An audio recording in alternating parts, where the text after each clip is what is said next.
Kevin Mercer's hands were black with grease when his phone rang. He wiped them on a rag that had stopped being white 3 years ago and checked the screen. May. His sister rarely called during work hours. Yeah. Kevin. Her voice sounded thin. Can you come by tonight? After you're done? He glanced at the truck engine he'd been rebuilding. The owner needed it by Friday, but something in May's tone made him set down his wrench. What's wrong? Just come by. Please. The line went dead. Kevin stared at his phone for 3 seconds, then grabbed his keys. May's house sat at the end of Birch Street, a small ranch with blue siding that her husband had painted the summer before he died. The logging accident had been 2 years ago, but Kevin still expected to see Tom's truck in the driveway sometimes. Instead, there was just May's old Honda and a rusted swing set in the yard. Kevin knocked twice and walked in. May sat at the kitchen table, her nursing scrubs wrinkled like she'd been wearing them for days. Her dark hair was pulled back tight, and her eyes had that exhausted look he recognized from their childhood. Where's Lila? Kevin asked. In her room. May rubbed her face. She got back from Nadine's 3 hours ago. And she won't talk to me. Kevin felt something cold settle in his chest. He'd learned to trust that feeling a long time ago, back when he was 8 and had to figure out which days their father would come home drunk and which days he'd come home mean. What happened at Nadine's? Nothing happened. May's voice got defensive. Nadine said everything was fine. Lila I don't know. She's just sensitive, Kevin. She had a rough week. This is more than sensitive. May stood and poured herself water she didn't drink. She won't look at me. When I tried to hug her, she pulled away. She's been in her room with the door locked since she got home. Kevin walked down the hallway. The house smelled like the lavender cleaner May used and something else, something stale. He knocked on Lila's door. Lila? It's Uncle Kevin. Nothing. I brought you something. He hadn't, but he kept talking. It's out here in the hall. I'm going to leave it by your door, okay? He waited. After a minute, he heard movement. The lock clicked, and the door opened an inch. Kevin crouched down, so he was at her level. Lila's face appeared in the gap. Her blonde hair hung in her eyes, and her skin looked pale. But it was her expression that made Kevin's jaw tighten. She looked at him the way a beaten dog looks at a raised hand. Hey, kiddo. She didn't smile. Her eyes darted past him to the living room, then back. Can I come in? Kevin asked. Lila shook her head fast. Too fast. Okay. That's okay. He kept his voice soft. You hungry? Your mom's making dinner. Another head shake. Lila. Kevin leaned closer. Did something happen? Her eyes went wide, and she stepped back. The door started to close. Wait. Kevin put his hand on the door frame, but didn't push. You're safe here. You know that, right? The door shut. The lock clicked again. Kevin stood and walked back to the kitchen. May was watching him with her arms crossed. She won't talk, Kevin said. I told you that. May. Kevin pulled out a chair and sat. Something's wrong. She's just tired. Nadine said she didn't sleep well. This isn't tired. May's face got tight. What are you saying? I'm saying your daughter is scared. I'm saying something happened while she was at Nadine's, and you need to figure out what. Nadine would never. You don't know that. May slammed her hand on the table. She's family, Kevin. She helped me after Tom died. She's been watching Lila for 2 years. Don't you dare accuse her of something when you don't have any proof. Kevin looked at his sister and saw the same stubborn set to her mouth that used to get her in trouble when they were kids. The same refusal to see what was right in front of her. Call her, Kevin said. Ask her what happened. Already did. She said everything was fine. Then why is Lila locked in her room? May didn't answer. Kevin came back the next day after work. May's car was in the driveway, and when he walked in, she was on the phone. I understand. Thank you. May hung up and turned to him. Her face was pale. Lila's got a fever. It spiked an hour ago. I gave her medicine, but it's not going down. Kevin set his keys on the counter. Where is she? In her room. Still won't talk to me. Won't let me near her. I'm taking her to the doctor. May opened her mouth to argue, then closed it. She nodded. Kevin walked to Lila's room and knocked. Lila? It's Uncle Kevin. Your mom says you're sick. I need to take you to see Dr. Heller. The lock clicked. The door opened, and Lila stood there in her pajamas, her face flushed and sweaty. She looked up at him with fever-bright eyes. Come on, kiddo. Let's get you feeling better. She didn't argue. She just took his hand. Dr. Heller's office was in a small brick building downtown. May drove separately and met them in the waiting room. She tried to sit next to Lila, but Lila pressed herself against Kevin's side and wouldn't look at her mother. May's face crumpled, but she didn't say anything.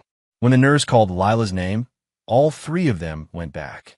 Dr. Heller was in his 60s with gray hair and the kind of steady hands that came from decades of practice. He smiled at Lila, then looked at May and Kevin. "Let's take a look at you, sweetheart," Dr. Heller said. The exam started with the basics. Temperature, throat, ears. But when Dr. Heller asked Lila to lift her shirt so he could listen to her breathing, Kevin saw him stop. The doctor's expression didn't change, but his eyes went sharp. "Lila, can you tell me how you got these bruises?"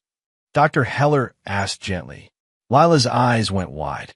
She looked at May, then at Kevin, then at the floor. "Lila," May leaned forward. "What bruises?" Dr. Heller gestured for May to come closer.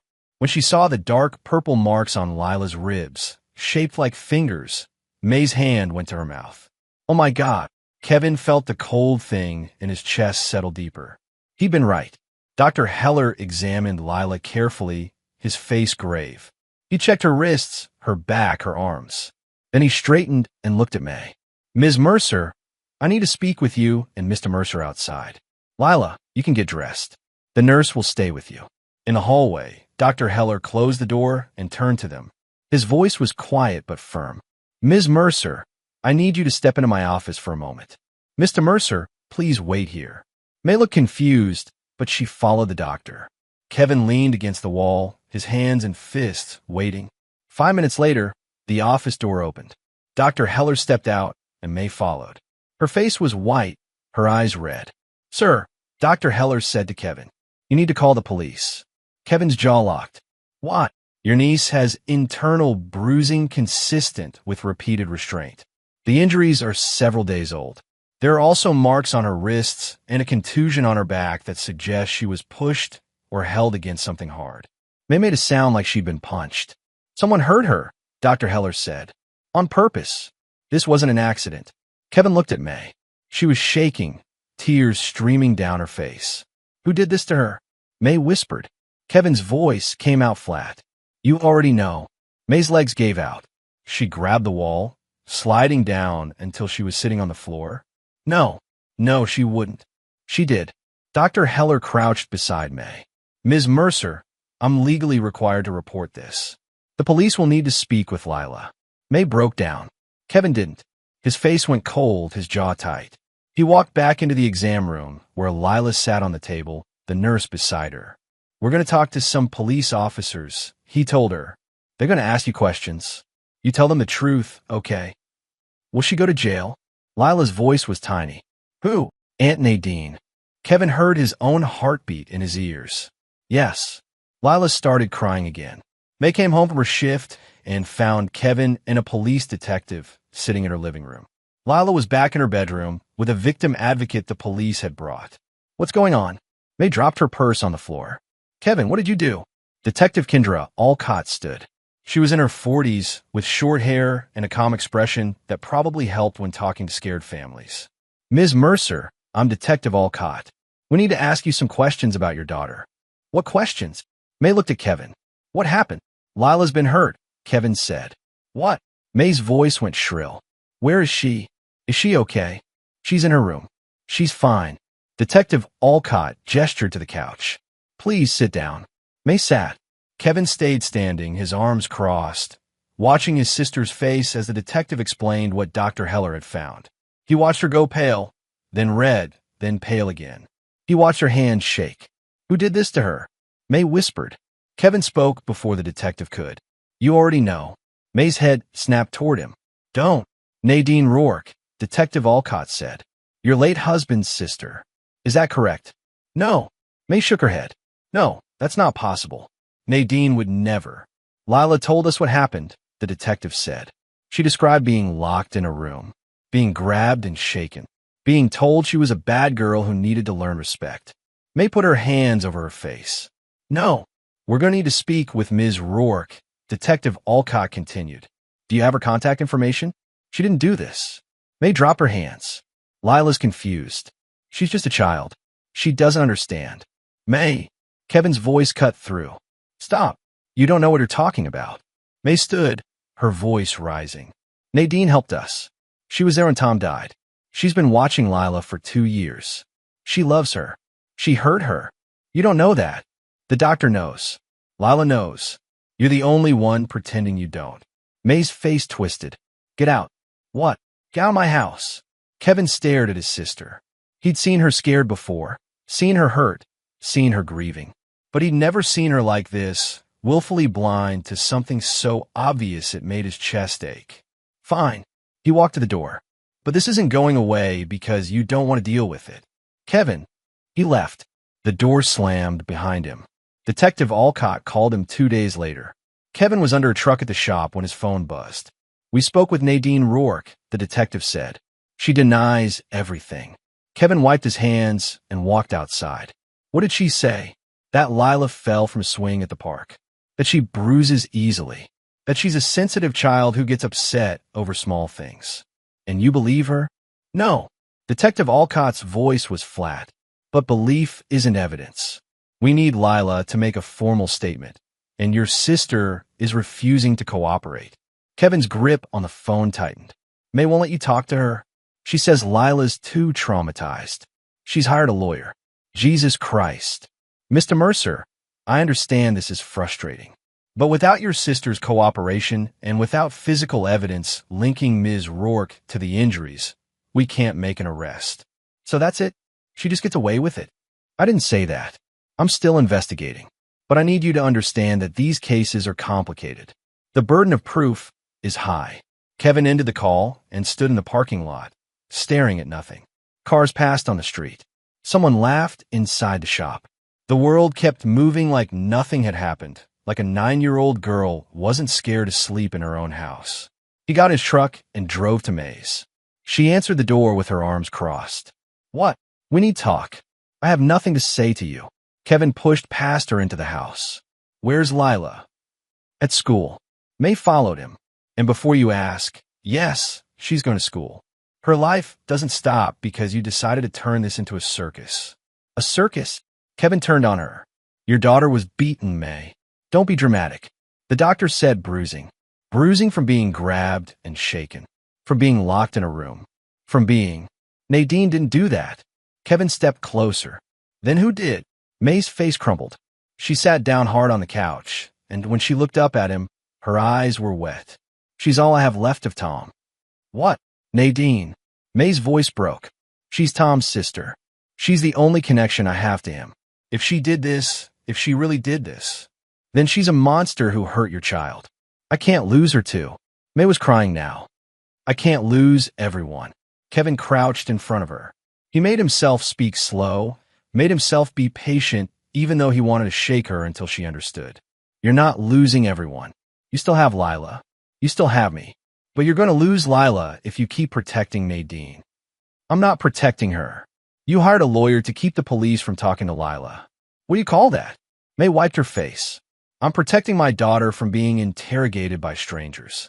You're protecting yourself from having to admit you let this happen. May's hand came up fast.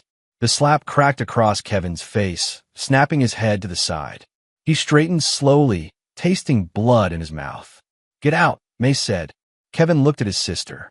He saw the fear in her eyes, the guilt, the desperation to make this all go away by pretending it never happened.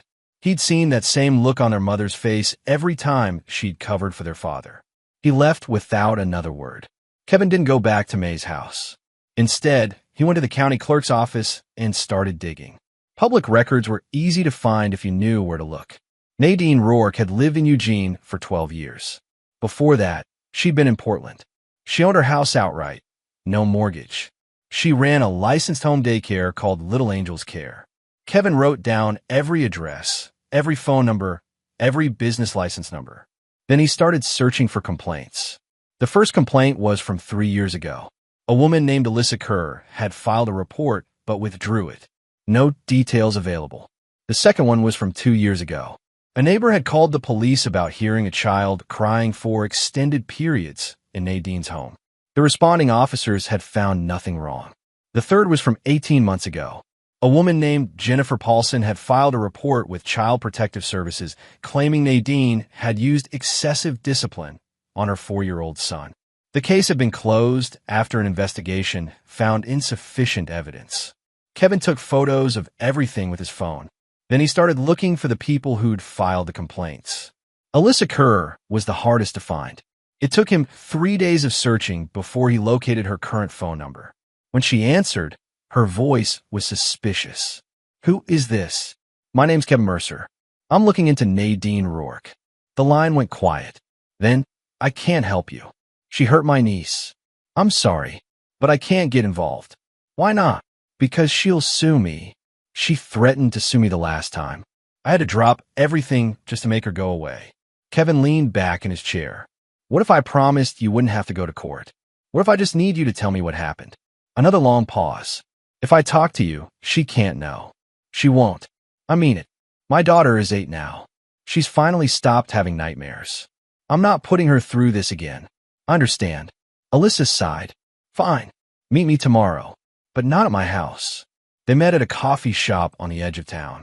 Alyssa was 31, thin, with tired eyes and nervous hands. She ordered tea she didn't touch. "My daughter Emma went to Nadine's daycare when she was 5, Alyssa said. She just started kindergarten, and I needed aftercare. Nadine was close to the school, and she had good reviews." Kevin pulled out his phone. "Can I record this?" Alyssa looked around the coffee shop, then nodded. Kevin set the phone between them. Emma was a shy kid. Alyssa continued. Quiet, well-behaved. But after a few weeks at Nadine's, she started acting different. She'd cry when I dropped her off. She'd beg me not to leave her there. What did Nadine say? That Emma was just adjusting. That some kids take longer to warm up. She was so patient, so understanding. I thought maybe Emma really was just being difficult. Kevin waited. Then Emma started wetting the bed. She hadn't done that since she was 3. She'd wake up screaming. When I asked her what was wrong, she'd say the same thing every time. "I don't want to go to the quiet room." Kevin felt his pulse quicken. The quiet room? That's what Nadine called it. A bedroom upstairs where she'd put kids when they were being bad. Emma said it was dark, that Nadine would lock the door and tell them they couldn't come out until they stopped crying. How long would she keep them in there? Alyssa's voice dropped. Emma said sometimes it was all afternoon. 3 hours. For hours. She said other kids would cry so hard they'd throw up. Kevin's hand curled into a fist on the table. "I pulled Emma out immediately," Alyssa said. "I filed a complaint with CPS and the licensing board." But Nadine denied everything. She said Emma was lying. She said I was trying to get out of paying her last invoice. And then she threatened to sue me for defamation. She had a lawyer send me a letter. I couldn't afford a lawyer, so I withdrew my complaint. Kevin's voice came out flat. She got away with it. She did. And Emma spent the next year in therapy. Alyssa looked at him. "Does that help?" "Yeah." Kevin picked up his phone. "It helps." Kevin tracked down Jennifer Paulson next. She'd moved to Salem, but he found her address through public records. He drove there after work, arriving just as the sun was setting. The house was small but neat, with toys scattered across the front lawn. A woman answered the door with a baby on her hip. "Jennifer Paulson?" Kevin asked. "Yes." She looked wary. "My name's Kevin Mercer. I need to ask you about Nadine Rourke." The woman's face went tight. "I don't want to talk about her. Please. She hurt my niece." Jennifer looked at him for a long moment, then stepped aside. "Come in." They sat in her living room while her husband kept the kids in the kitchen. Jennifer held a coffee mug, but didn't drink from it. "My son was 4, she said. He went to Nadine's daycare for 6 months. At first, everything seemed fine. She was professional. Her house was clean. She came recommended." "What changed?" Kevin asked. "Lucas started having nightmares. He'd wake up crying, saying you didn't want to go to the bad lady's house. I thought it was just separation anxiety. But it wasn't." Jennifer shook her head. "One day, I picked him up early. The door was unlocked, so I walked in. I heard crying upstairs. I found Lucas in a bedroom with the door closed. He was alone in the dark." Kevin's jaw clenched. I asked Nadine what was going on. She said Lucas had been misbehaving, so she put him in timeout. I asked how long he'd been in there. She said 20 minutes. Jennifer's hand shook. "He was 4 years old, Mr. Mercer. She locked a 4-year-old in a dark room for 20 minutes. Did you report her? Yes. CPS came to investigate. But by the time they arrived, Nadine had her story ready. She said I was mistaken about the door being locked. She said Lucas was just taking a nap. She was so calm, so reasonable. They believed her. And your son? He couldn't explain what happened. He was too young. He just kept saying the bad lady was mean. Kevin pulled out his phone. Can I record this? Jennifer hesitated, then nodded. Kevin hit record and had her repeat everything she just said. When she finished, she looked at him with tired eyes. Will it help? She asked. Yeah, Kevin said. It will. Kevin drove to Nadine's house a few days later. He called May first, told her he needed to pick up some of Lila's clothes that had been left there. May had been reluctant to ask Nadine for anything, but she'd finally agreed to let Kevin handle it. He knocked on Nadine's door in the late afternoon, after the daycare kids had gone home. Nadine answered with that same professional smile. Mr. Mercer, I wasn't expecting you. May asked me to pick up some of Lila's things. She left some clothes here. Nadine's smile tightened. Of course. Wait here. She disappeared inside. Kevin stood on the porch, looking around. The house was neat, the yard well kept. There was a security camera mounted above the garage. Another one by the front door. He counted 3 cameras total, but something was off. When he looked closer at the setup, he noticed a mounting bracket on the corner of the house near the backyard, but the camera that should have been there was missing. Nadine returned with a small bag. Here you are.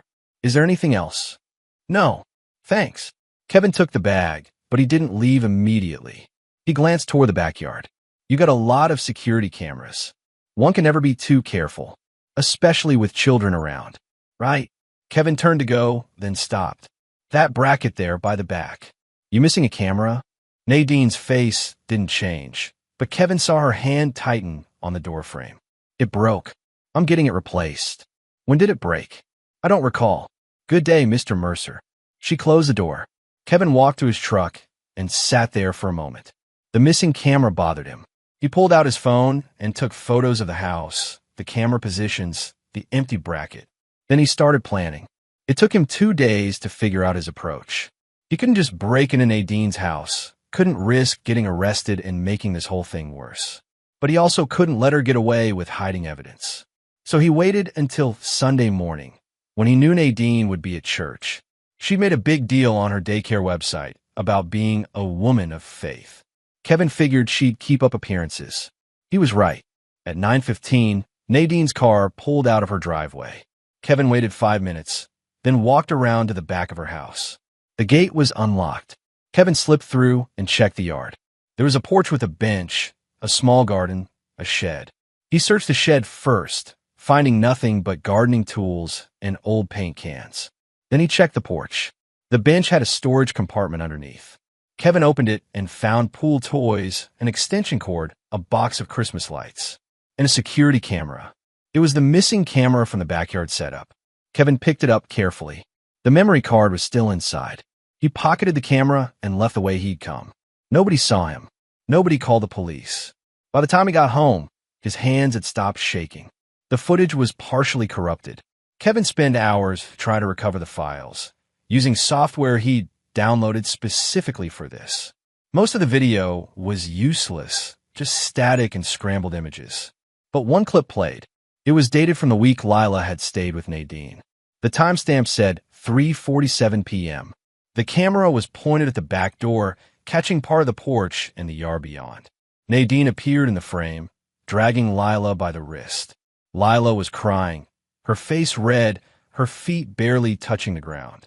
Nadine's grip was so tight Kevin could see Lila's hand turning white. Stop crying. Nadine's voice was sharp, nothing like the gentle tone she used with parents. You don't talk back to adults. You'll learn respect. Lila tried to pull away. Nadine shook her hard enough that Lila's head snapped back. You want to act like a baby? I'll treat you like a baby. You can sit in the quiet room until you learn how to behave. The clip cut off. Kevin played it 3 more times. His hands were numb. His jaw ached from clenching. The cold thing in his chest had spread to his whole body, and all he could see was Lila's face, terrified and small, while Nadine dragged her across the yard. He copied the video to 3 different drives and his phone. Then he sat in his living room and tried to breathe. Detective Alcott met him at the police station the next morning. Kevin handed her a flash drive. "What's this?" she asked. "Security footage from Nadine Rourke's house. It shows her grabbing my niece."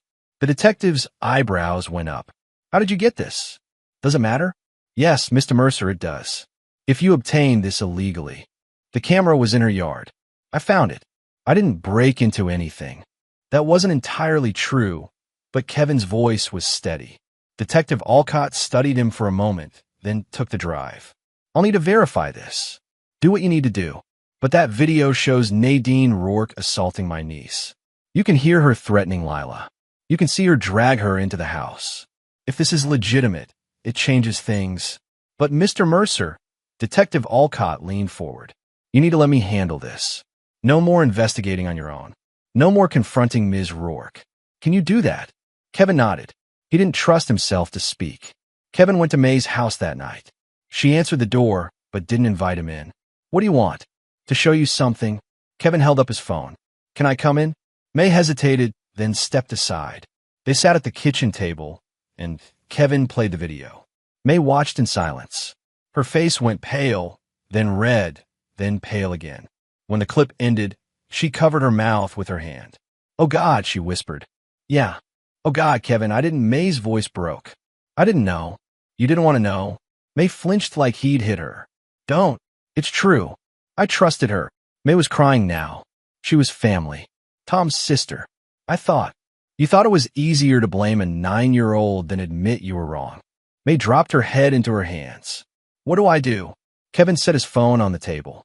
"You call Detective Alcott. You tell her you were mistaken. You let them interview Lila properly. And you stop protecting the woman who hurt your daughter." May looked up at him. Her face was blotchy and wet. "Will she forgive me?" "I don't know. Will you?" Kevin stood. "No." He walked out. Detective Alcott called him 2 days later. "The video's been authenticated. We're moving forward with charges." Kevin closed his eyes. "What charges?" "Child endangerment, assault, and unlawful imprisonment. The DA thinks he can make them stick. When? We're picking her up tomorrow." Kevin ended the call and sat in his truck, staring at nothing. He should have felt satisfied, relieved, something. Instead, he just felt tired. But Kevin wasn't done yet. He'd recorded his interviews with Jennifer and Alyssa. He'd copied Dr. Heller's report. He had the security footage and photos of Lila's bruises. And he had the phone number for Kezi, the local news station. He called from a burner phone he'd bought at a gas station. When the newsroom answered, Kevin said, "I have a story about a local daycare provider who's been abusing children for years. Are you interested?" The reporter he spoke to was named Angela Torres. She was young, ambitious, and skeptical. "What kind of proof do you have?" "Video footage, medical reports, witness statements. Can you send them to me?" "Only if you promise to run the story." "I can't promise that until I see what you have." Kevin thought about it. Then he said, "I'll send you enough to get started. The rest comes after you commit." He sent her the video of Nadine dragging Lila.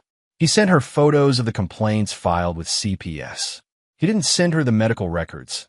That felt like a violation of Lila's privacy, but he told her they existed. Angela called him back 3 hours later. "This is serious. We'd like to run it, but I need to verify everything first." "Fine, but do it fast. The police are arresting her tomorrow." "All the better. We'll run it tomorrow night." The story aired at 6 p.m. Kevin watched it alone in his apartment, a beer in his hand that he didn't drink.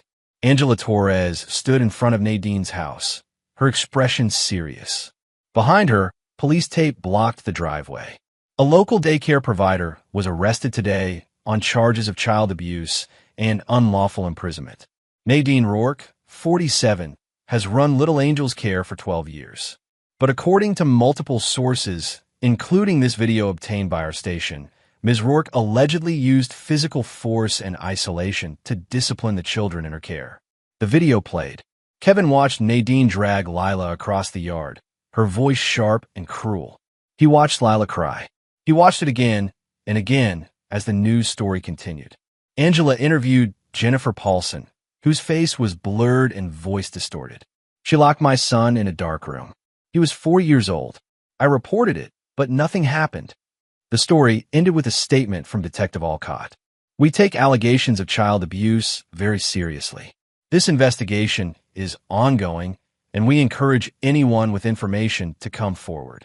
Kevin turned off the TV. His phone rang almost immediately. May, did you do this? She demanded. Yeah. Why? Because somebody had to.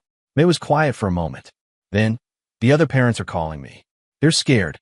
They're asking if Lila's okay. What did you tell them? That she will be. May's voice cracked. Kevin, I'm sorry. I'm so sorry. Kevin didn't answer. I should have believed you. I should have protected her. Yeah, Kevin said. You should have. He hung up. By morning, Nadine's house was surrounded by protesters. Parents with signs. News vans. Police keeping order. Kevin drove past on his way to work and saw Nadine being led out in handcuffs, her face blank, her lawyer beside her. She looked up as the police car drove by. For just a second, her eyes met Kevin's. Kevin didn't look away. The trial started 4 months later. Kevin took time off work to attend every day, sitting in the back row where he could see everything but stay out of the way. Nadine wore conservative dresses and kept her expression calm, like this was all a terrible misunderstanding that would be cleared up any moment. Her lawyer was a man in his 50s named Richard Brennan, who specialized in defending people nobody wanted to defend. The prosecution was led by Assistant District Attorney Michael Voss, a blunt man with gray hair and a reputation for not losing. He laid out the case methodically. Dr. Heller's medical report, the security footage, the statements from Jennifer and Alyssa, testimony from the licensing board about the complaints that had been filed and dismissed. May was called to testify on the second day. Kevin watched her walk to the stand, her hands shaking. She wore a blue dress and kept her eyes down. Ms. Mercer, Voss said, can you tell the court about your daughter's visit to Nadine Rourke's home? May's voice was barely audible. Lila stayed with Nadine for 4 days while I was working. When she came home, she wouldn't talk. She locked herself in her room. She was scared. Did you notice any physical injuries? Not at first, but my brother, Kevin, he saw them. He took her to the doctor. And what did the doctor find? Bruises on her ribs and wrists. The doctor said someone had grabbed her, held her down. May started crying. The judge called for a recess. Kevin stayed in his seat while the courtroom emptied. He watched May walk out with her lawyer, her shoulders hunched. He didn't go after her. Lila was called to testify on the third day. Kevin's stomach twisted when he saw her walk to the stand, small and pale in a white dress May had bought for the occasion. A victim advocate sat beside her. Voss approached gently. Lila, do you know why you're here? Lila nodded. Can you tell the court what happened when you stayed at your Aunt Nadine's house? Lila's voice was thin. She got mad at me. Why did she get mad? I spilled juice. She said I was being careless. She grabbed my arm really hard. Did she hurt you? Lila nodded again, her eyes filling with tears. What else did she do? She put me in the quiet room. Can you describe the quiet room? It was a bedroom upstairs. It was dark. She locked the door and told me I had to stay there until I learned how to behave. How long were you in there? I don't know. It felt like forever. Brennan cross-examined her, his tone gentle but probing. Lila, do you ever make up stories? No, but children sometimes imagine things, don't they? Objection, Voss said. Leading. Sustained. Brennan tried again.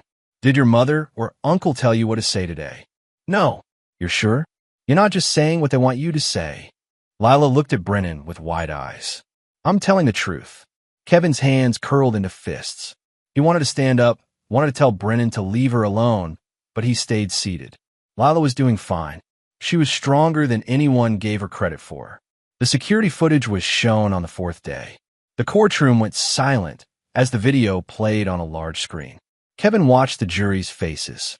He saw disgust, horror, anger. He watched Nadine's face too. She didn't flinch. She didn't react. She just sat there, her expression blank, like she was watching a weather report. When the video ended, Voss turned to the jury. This is not a woman who made a mistake. This is a woman who hurt a child on purpose, who used physical force and psychological manipulation to control a 9-year-old girl. And based on the testimony you've heard, this is not the first time she's done it. Brennan's closing argument tried to reframe everything. My client is not a monster. She's a caregiver who has dedicated her life to helping children. Did she lose her temper? Perhaps. Did she use poor judgment? Maybe. But that doesn't make her a criminal. Kevin watched the jury. They didn't look convinced. The jury deliberated for 3 hours. When they returned, Kevin was back in his seat, his pulse hammering in his ears. As the jury reached a verdict, the judge asked, "We have, Your Honor. On the count of child endangerment, how do you find?" "Guilty." Kevin's chest loosened. "On the count of assault?" "Guilty." "On the count of unlawful imprisonment?" "Guilty." Nadine's face didn't change, but Kevin saw her lawyer slump in his seat. The judge set sentencing for 2 weeks later. Kevin walked out of the courtroom and stood in the hallway, breathing. People moved around him, talking and crying and hugging, but Kevin just stood there. May found him by the elevators. "Kevin." He looked at her. "Thank you," she said. Kevin nodded once. Then he walked away. 2 weeks later, Nadine was sentenced to 6 years in prison. Kevin didn't attend the sentencing. He'd heard enough, but May called him afterward. She didn't apologize. She looked right at the judge and said she did nothing wrong. Kevin wasn't surprised. The judge told her she'd shown no remorse. May continued. That she was a danger to children. That 6 years was the minimum he could give her. "Good." May was quiet for a moment. "Lila's asking about you. She wants to see you. I'll come by." "Kevin." May's voice broke. "I know you won't forgive me, but I need you to know I'm sorry. I failed her. I failed you. I'll spend the rest of my life making it up to her." Kevin looked out his window at the street below. Cars passing. People walking. The world moving forward. "Yeah," he said. "You will." 3 weeks after the sentencing, May asked Kevin to visit Nadine with her. She wanted closure, she said.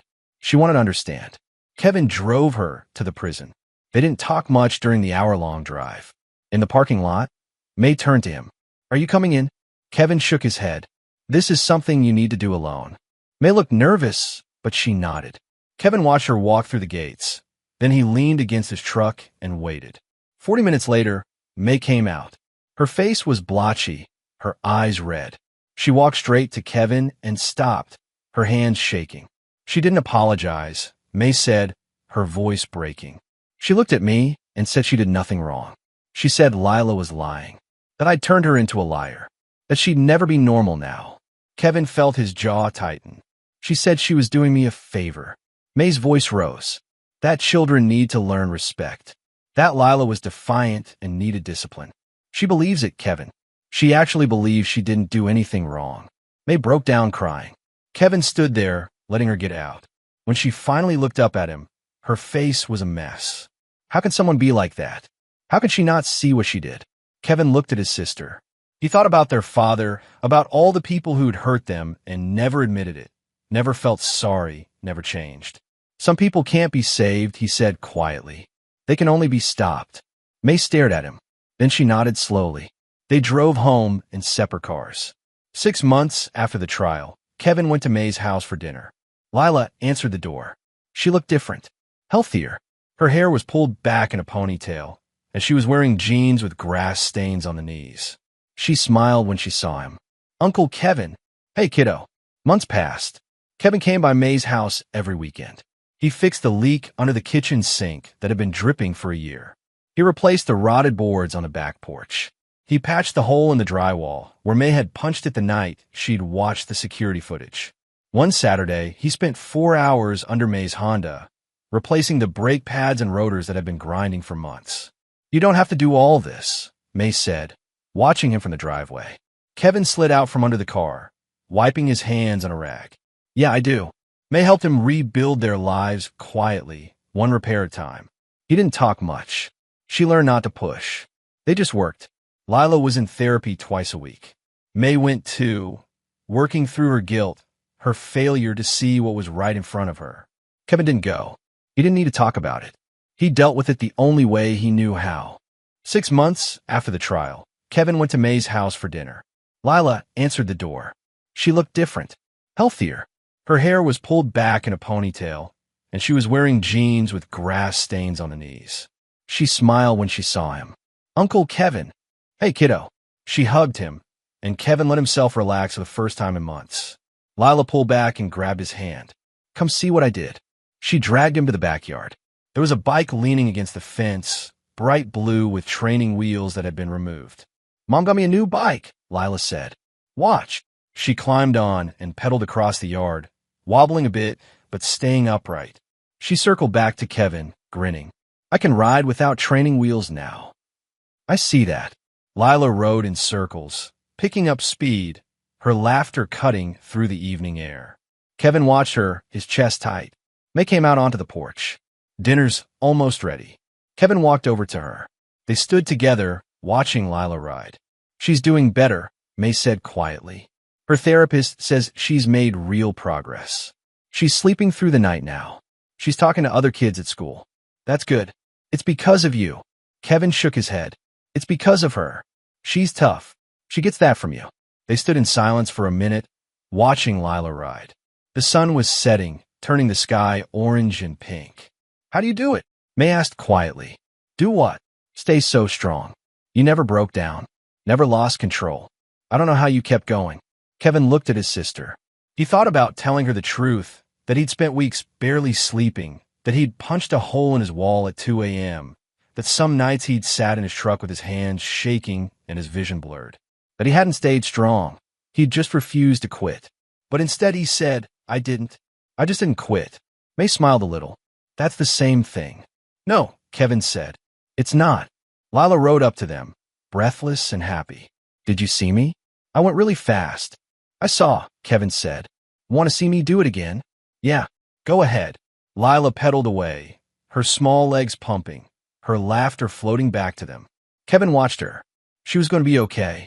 He turned toward the sunset, his jaw tight, his shoulders tense, but his eyes steady. He wasn't a man who forgave. He learned that lesson young, back when forgiveness meant letting people hurt you again and again. He learned that some people couldn't be saved, couldn't be reasoned with, couldn't be trusted to do the right thing. Those people could only be stopped. And Kevin had stopped Nadine. Not with his fists, though he'd wanted to. Not with violence, though the urge had been there every single day. He'd stopped her with evidence and persistence and a refusal to let her hide behind her mask. Justice wasn't perfect. 6 years felt too light for what Nadine had done. But it was something. It was a win. And sometimes that had to be enough. Kevin looked at Lila one more time. She was riding the yard, smiling free. Then he walked inside to help May set the table for dinner. The quiet season was over.